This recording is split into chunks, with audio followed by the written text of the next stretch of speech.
Você já parou para pensar como e por que foram inventadas as camisas de futebol? Quem inventou, quem teve essa ideia, quando e por quê? Fique ligado porque no vídeo de hoje eu vou te contar a história das camisas de futebol, os primórdios e a evolução dos uniformes do maior esporte do mundo. Mas antes, deixe seu like e seu comentário nesse vídeo, pois é muito importante para nós. Após você assistir esse vídeo, você vai se inscrever em nosso canal e compartilhar nas suas redes sociais, com seus amigos, nos seus grupos, para aquele pessoal que gosta de história de camisas de futebol. Bora pro vídeo? Camisas de futebol, primórdios e evolução. Pegue um calção comprido, parecendo quase uma calça capri. Veste ele, e não se esquece do cinto. Pegue meias bem grossas e uma chuteira rústica pesada com cravos de madeira. Coloque, e agora para finalizar, tá vendo aquela camisa grande feita com o mais aveludado tecido com quase 1 kg de pura massa têxtil? Pois é, coloque também. Pronto, é hora de jogar futebol. Ué, e por que o espanto? Era assim que os homens jogavam lá no século XIX e em boa parte do início do século XX. Pensar em toda essa parafernália hoje soa até engraçado. Mas é uma pequena amostra de como a evolução tecnológica e industrial também se fez presente no mundo esportivo. Acompanhar a evolução das vestimentas futebolísticas é como viajar em um túnel do tempo da própria moda. Assim, como a sociedade se vestia com roupas pomposas, detalhes em cada centímetro de tecido e costuras complexas, os times e seleções de futebol também tinham suas particularidades em seus trajes. Década após década, as cores foram mudando, os cortes idem e os tecidos pesados que absorviam todo o suor dos atletas e mudavam de cor com o decorrer do jogo deram lugar às vestimentas cheias de estilo, leves, com furos, retenção quase zero de suor, dry fit aqui, climacool acolá e até tecnologia para impedir a agressão dos raios UV. O tempo fez muito bem ao lado fashion da bola. É hora de relembrar essa evolução. No século XIX foi a era dos trajes de gala. Com berço na Grã-Bretanha, embora existam registros bem antigos em outros países, o futebol começou a ser disputado de forma mais maciça em colégios a partir dos anos 1800, saindo das ruas e partindo para terrenos baldios. A partir de 1823, os colégios públicos ingleses começaram a praticar o esporte com as mãos e pés, misturando rugby e futebol. A garotada jogava com seus uniformes escolares e não se preocupava com vestimentas próprias. Resultado, os atletas chutavam e arremessavam bolas com calças, camisas de mangas compridas, de botões, cintos, meias e chapéus, um verdadeiro traje esportivo fino para a época. Acontece que era bem difícil diferenciar os times por conta disso. Em alguns casos, ficava definido que o time A deveria providenciar chapéus de uma cor e o time B de um chapéu de outras cores, por exemplo. Ou que jogadores específicos deveriam utilizar lenços em suas camisas ou até cachecóis, se a partida fosse no rigoroso inverno inglês. Além da bagunça das vestimentas, o uso misto de mãos e pés começou a causar confusão e levou tempo depois à adoção de regras para unificar o jogo, que tomou forma em 1848, na Universidade de Cambridge, onde foi instituído pelos diretores dos colégios da cidade que ficaria proibido o uso de mãos e braços no futebol. Tal acordo demorou a se concretizar por completo, que ocorreria apenas em 1863, com a produção de cartilhas e livros que foram distribuídos em clubes, escolas, bancas de jornais, entre outros locais de ampla divulgação. A partir da década de 1870, o futebol começou a crescer e surgiram os primeiros torneios, bem como mais regras, como a obrigatoriedade de uniformes por parte dos times. Por conta do alto custo dos tecidos de algodão coloridos, eram raras as equipes com mais de uma cor, além de os próprios jogadores terem o dever de comprar seus uniformes. Com isso, era comum ver equipes com uma só cor na camisa e calções quase sempre na cor branca. Em alguns casos específicos, clubes adotavam camisas listradas com uma cor escura e a outra cor em branco. Depois de algum tempo, as agremiações passaram a financiar os uniformes graças à profissionalização e ao início da cobrança de ingressos em jogos. Porém, com os clubes sempre escolhendo determinadas cores e impossibilitados de uma variação maior em suas camisas, uma hora alguém poderia entrar em campo com uma vestimenta igual. E isso aconteceu em 1890, quando Sunderland e Wolverhampton viram-se de vermelho e branco em pleno gramado. Como era o dono da casa, o Sunderland teve que mudar de camisa para que a partida pudesse continuar, o que constava nas regras do jogo à época. Em 1921, tais regras mudaram, e o time visitante era quem deveria mudar de camisa caso seu adversário tivesse vestimentas com as mesmas cores. A profissionalização e crescente emancipação do esporte passou a influenciar diretamente nos uniformes.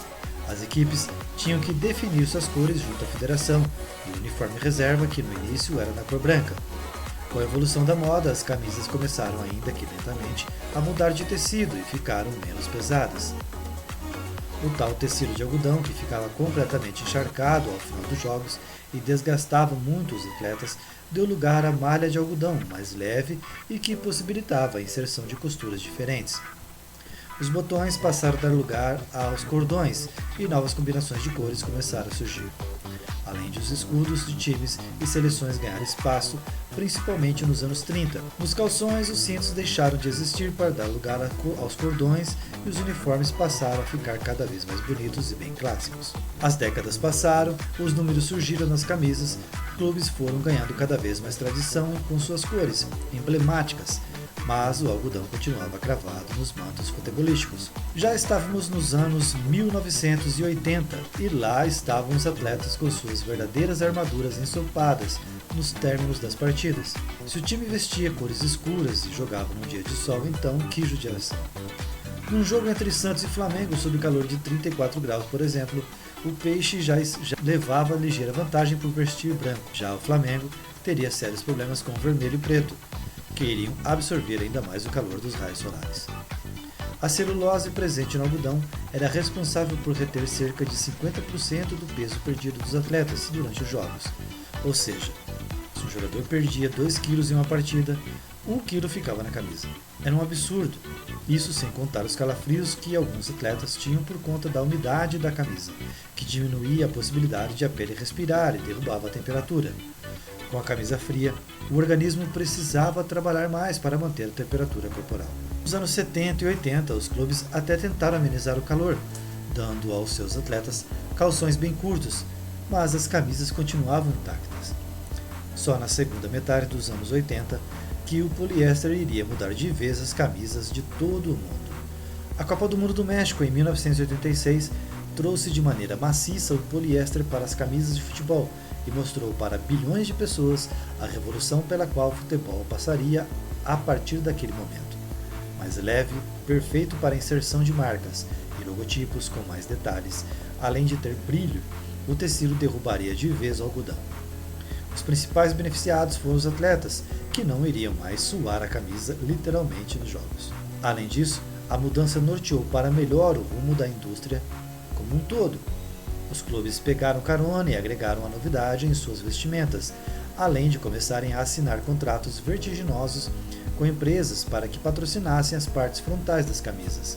Nos anos 90, o marco ficou por conta da Copa do Mundo de 94. Os Estados Unidos, quando as seleções esbanjaram criatividade e fizeram a Copa mais colorida de todos os tempos, com camisas ecléticas, cheias de formas, estilos e desenhos.